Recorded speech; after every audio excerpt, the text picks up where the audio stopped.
Hello, Antiochian men. This is Michael Bachlig here with another edition to our Amen interview series. And today I have none other than the man, the myth, the legend, Bryce Kirk himself here with us in the flesh. And Bryce is our social media director for the Antiochian men in the Diocese of Miami in the Southeast. Bryce and I have agreed that we'll be helping each other out with doing these interviews going forward. And I had to make the executive decision to handle the interview today because I just don't think Bryce interviewing himself would have been quite as compelling. But Bryce, you may disagree. We'll see. Yeah. Bryce, welcome to your interview on our YouTube channel. And thank you for spending some time with us today and allowing us to get to know you a little bit better. Yeah. Thank you, Michael. It's nice to be on the other side of things for once. And it's been a blessing to have you helping me out with this project. So thank you. Glory to God. It's nice to be here. Absolutely. I thought we would start with the same question you started out when you interviewed me. Tell us a little bit about yourself and your family. Sure thing. Yeah. So I'm Bryce Kirk. I'm currently 22 years old and I'm living in the state of Arkansas. I'm originally from Salt Lake City, Utah. I have two parents, like most people. And I have three siblings, an older brother, an older sister, and a younger brother. And I grew up as a Lutheran, and I converted to Orthodoxy 2 years ago.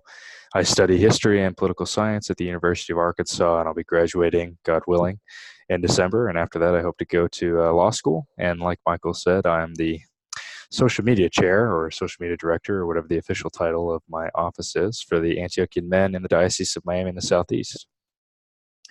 That's a good summary. Thank you for sharing that. Bryce, I was also interested in your journey to Orthodoxy. You mentioned you'd been Orthodox for about 2 years, and I was wondering if you would share with everyone, how did you discover the Orthodox Church and what led you to want to become an Orthodox Christian? Yeah, that's a very good question. It's a big part of why I'm here in the first place, I would say.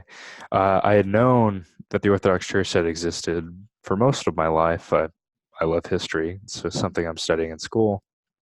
And the Byzantine Empire, or the Eastern Roman Empire, had existed for a very long time. For about 1,000 years, it was the bastion of Orthodox Christianity, and I'd known it. It had existed within that context. And Russia, of course, Eastern Europe, other parts of that area were Orthodox for a very long time. So I'd always known it had existed. But actually, learning more about it was my first visit to Springdale, Arkansas, is church there, the Antiochian church there, St. Nicholas. Pastored by Father John Atkinson, and I'd found it on a Google search when I was a junior in college. And I was just like, I'll go give it a shot. I had been a Lutheran for my entire life, and I'd been trying out the non-denominational thing for a while, and it just kind of felt like something was missing. And I wanted to see if this church would be, somewhere where I could find something just to give it a shot. And I opened the front door on a Sunday in August of 2017, and I was in shock. Oh my goodness, I had never seen anything like it. I've been to Roman Catholic Mass, I've been to Episcopalian services, I've been to Lutheran services, and it didn't compare at all. I wasn't prepared in the slightest. Looking at the wall, the icons in front of me, the candlelight, hearing the chanters, I thought I was late. It just turns out, Orthros is before liturgy. And I was just in shock the whole time. And going through the service, I had our Divine Liturgy handbook, and I was very lost, and I felt very uncomfortable. But at the same time, I knew I needed to be there. And after that service, it was like something had moved in me. And throughout my childhood and even into my adulthood, knowing many of my friends have had the experience of, they go to camp and they meet Christ there. And not to discount those experiences, but I never had that. And this is the closest thing I ever had to something of that nature. And I talked to Father John Atkinson right after, and I was like, I think I want to do this. And he goes, all right, let's get you started. So that was where it began. And here I am now, 2 years later, nearly 2 years later, just growing every day, it seems, learning more about myself, learning more about the faith, and really just experiencing the whole thing, not just intellectually, but in my heart as well. So it's been an excellent connection. That's a beautiful story. And you've only been Orthodox for about 2 years, and you've already attended a Parish Life conference. And that happened this year. I had the pleasure of traveling with you to Raleigh, North Carolina. And I was wondering if you would mind sharing just what that experience was like for you. Yeah, that was it was an experience for sure. I believe when Bishop Nicholas had visited our parish in early April, he had wanted several members of our church to go. I knew you were on board right away. Father John, he was going to go as well. And I was considering it, and I kind of got dragged along. I was in Fayetteville, Arkansas, for the first time since going to college there for the summer, and I decided, you know what, I'll give it a shot. And we drove all the way to Raleigh. I believe it was 15-hour drive over 2 days' time, and we were able to visit St. Ignatius in Franklin, Tennessee, on our way there, which was a gorgeous church. And being able to interact with other Orthodox Christians from all across the southeastern part of this country was a fantastic experience. When I go back home to Salt Lake City, I'll go to St. Peter and Paul there, and that's an experience in and of itself. But really connecting with people from other churches, this was my first experience in doing so.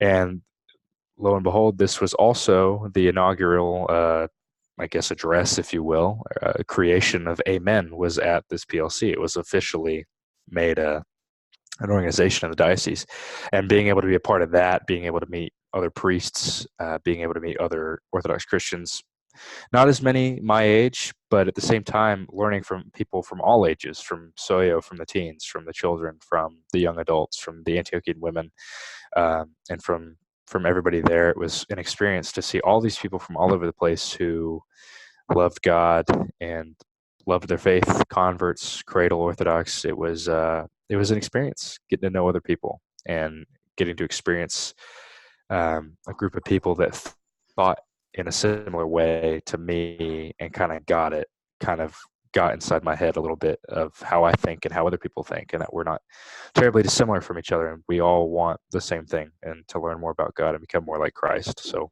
it was an excellent experience despite all the drive time. So Yeah, that was definitely a long drive, 15 hours one way, if I remember correctly. So we yes. spent quite a bit together. But that was a real blessing, was getting to know you during that road trip.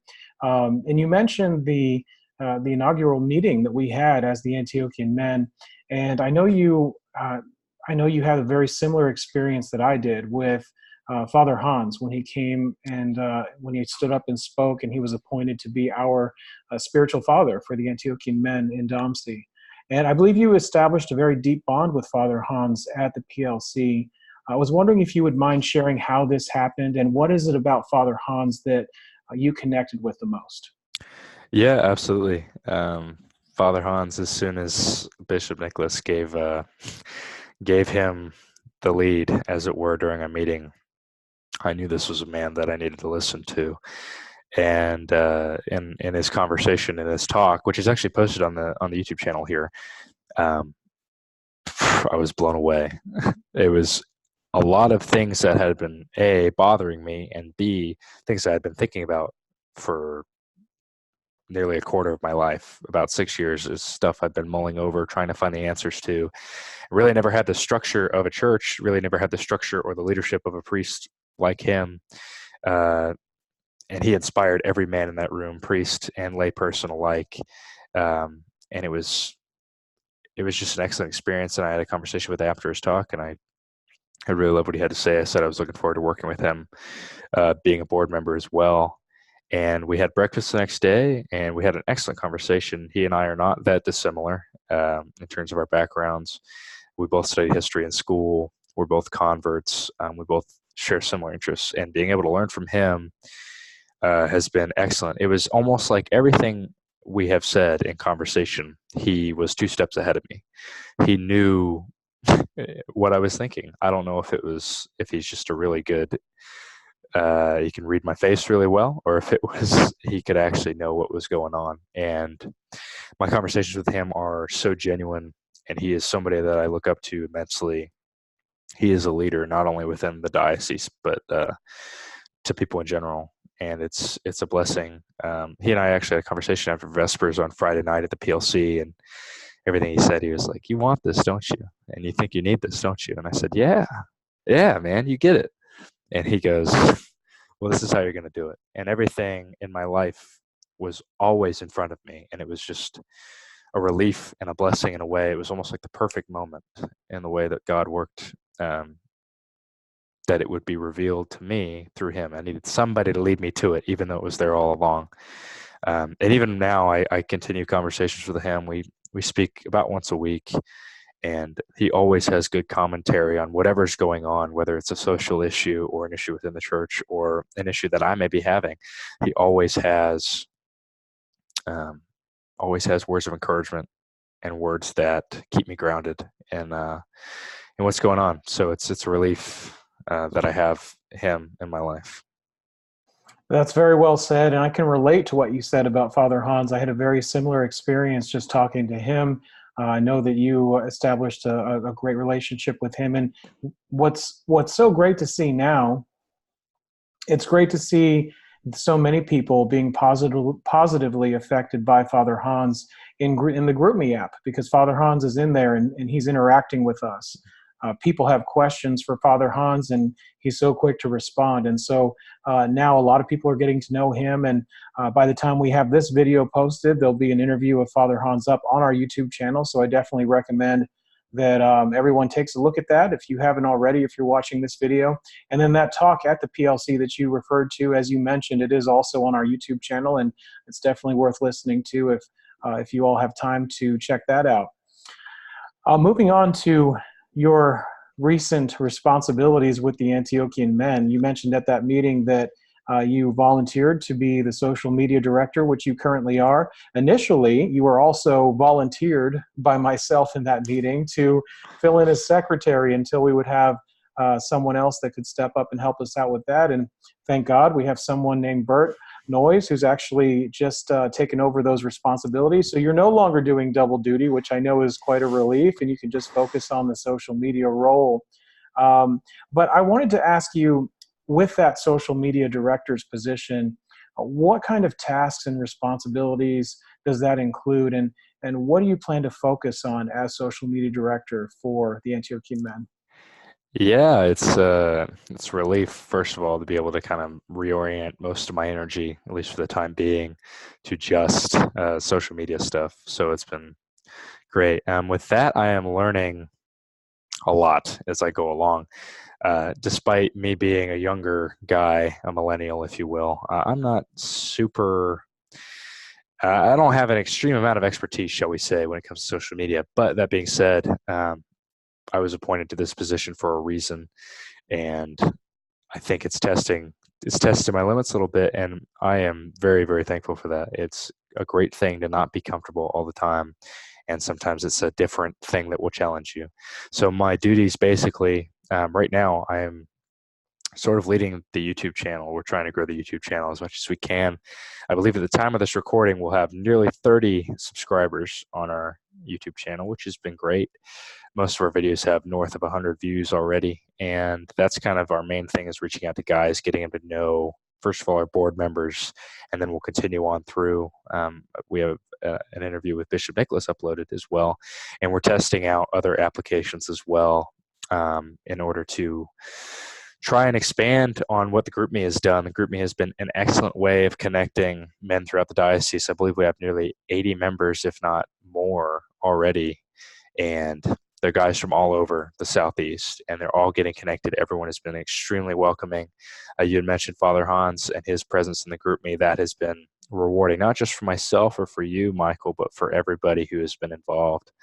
And beyond the GroupMe, we're looking at other applications, like I'd mentioned, such as Band and Slack, as potential areas to establish subgroups for topics that men may want to talk about in a more safe environment, to keep things not necessarily anonymous, but more in a trusting environment and anonymous if necessary. So that's kind of the direction that we're wishing to go in. And any other thing that I'm open to that will benefit the diocese, that will benefit the men, that will help us in our ultimate goal, which is to become like Christ, we will do, in being able to figure out a way to use technology for good, because it can be so often can be a distraction for people. It's a distraction for myself. And through this, I'm trying to figure out, okay, what can I do in order to reorient my energy towards this goal? And it's been a difficult road, but we're making it over time. So in short, I would say that my job is to try and connect men throughout the diocese to one another to bring that fellowship together through the internet, through social media. And this is the way that we're going to reach America. This is the way we're going to reach men throughout the diocese. So that's it. Very well said. That's a great response. Bryce, you and I are both blessed to be a part of the same church in Springdale, Arkansas. Yeah. You've already mentioned that.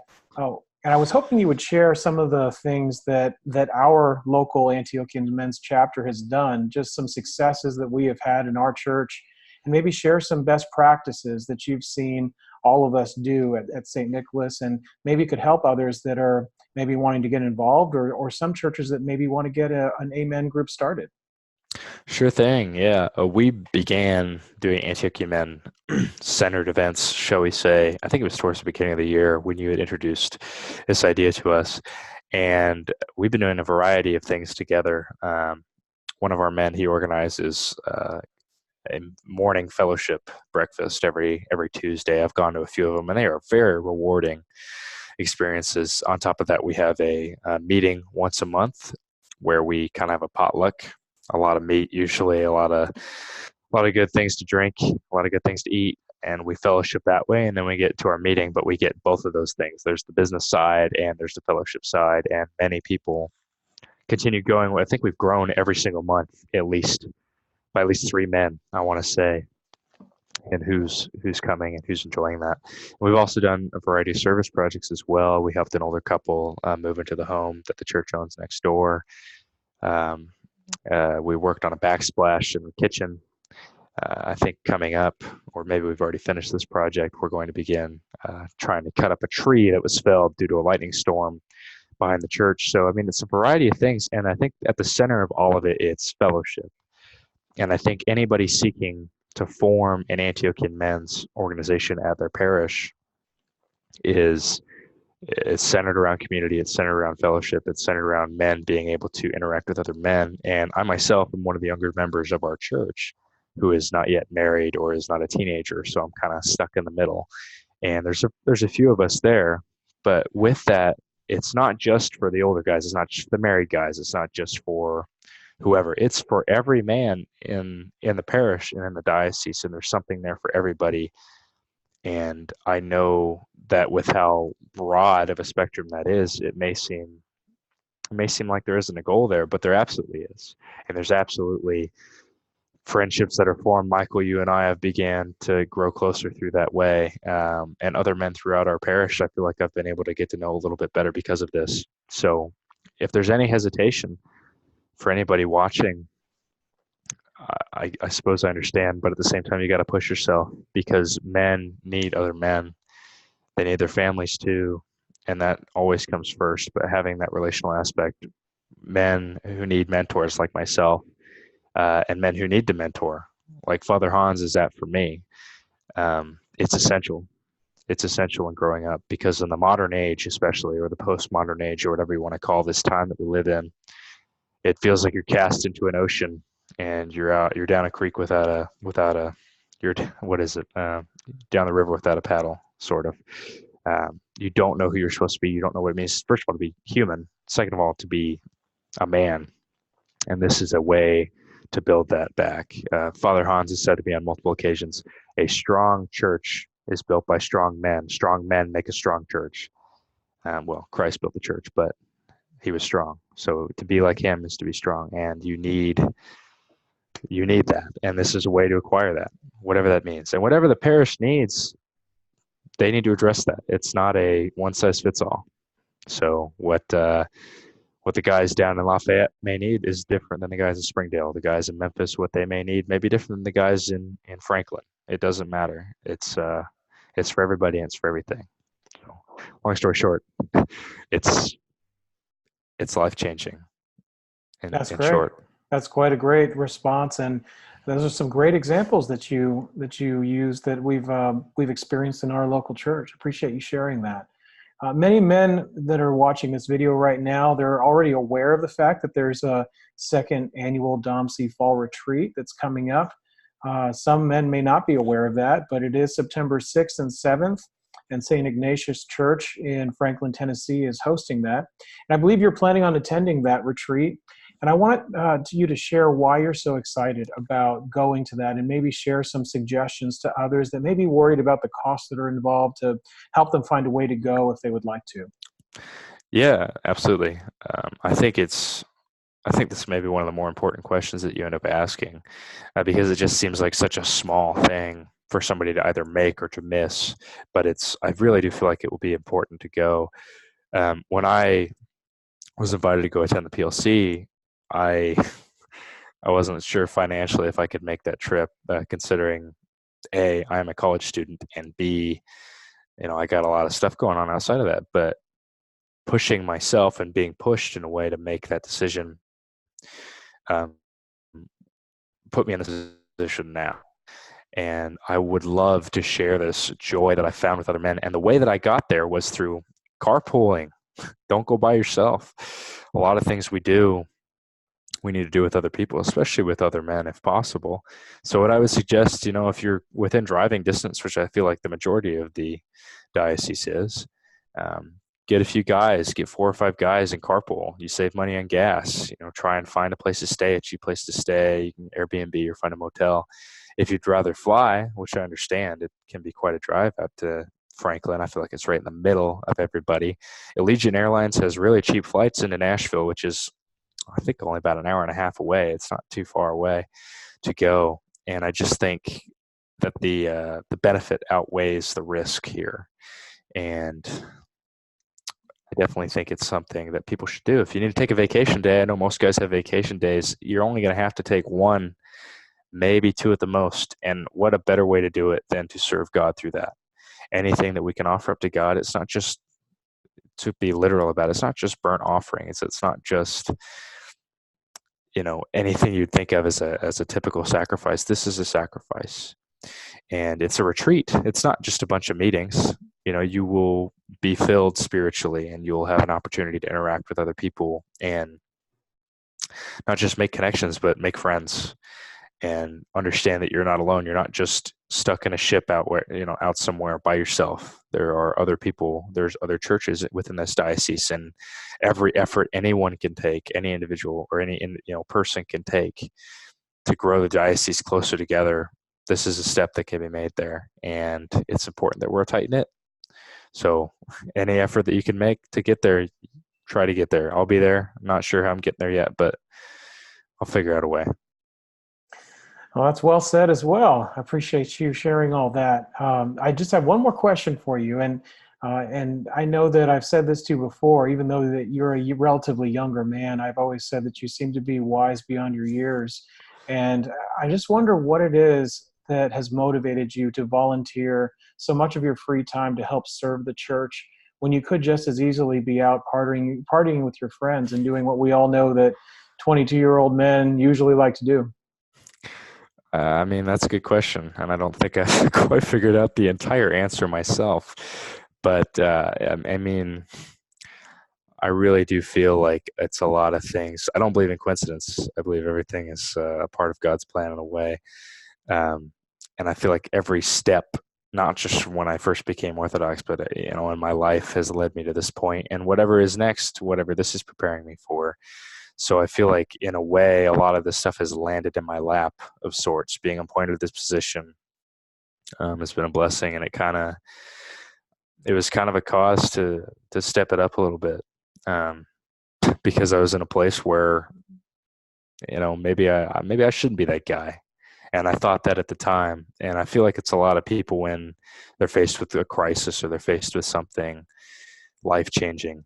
They're forced to make a 180. They're forced to change their course, and whether it's their decision or not, it's what's supposed to happen.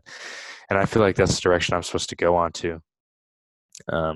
Any way that I can serve the church. I'm a reader at St. Nicholas, and I serve the church in that capacity. I will occasionally join the choir with them, and I serve the church in that capacity as well. But this is not that those things are not tangible, because they absolutely are. This is something where I can see the work in front of me and see tangibly, I suppose, where I need to go. And I mean, it's just a blessing, and it humbles me every day because I don't know everything. And I tend to get a little overconfident, and I tend to think that I can't be stopped. But this is something that humbles me, and I have a very good backing. The church is my family. Yes, my family. I'm with them now, but I'm not always with them. I can't always connect with them as close as I can with the church. And being in Arkansas by myself, it felt like I was on a ship alone for a long time. And the church brought me in, and I always have that. And anything I could do to help serve that, whether it's my idea, what I want to do, like the way that I want to serve, whether it's that or whether it's something completely different, completely opposite, it's absolutely fine. It's the way it's supposed to be, I think. So glory to God for all of it. I don't know what's next, but I'm definitely looking forward to it. Well, that's great. I think that's very well said.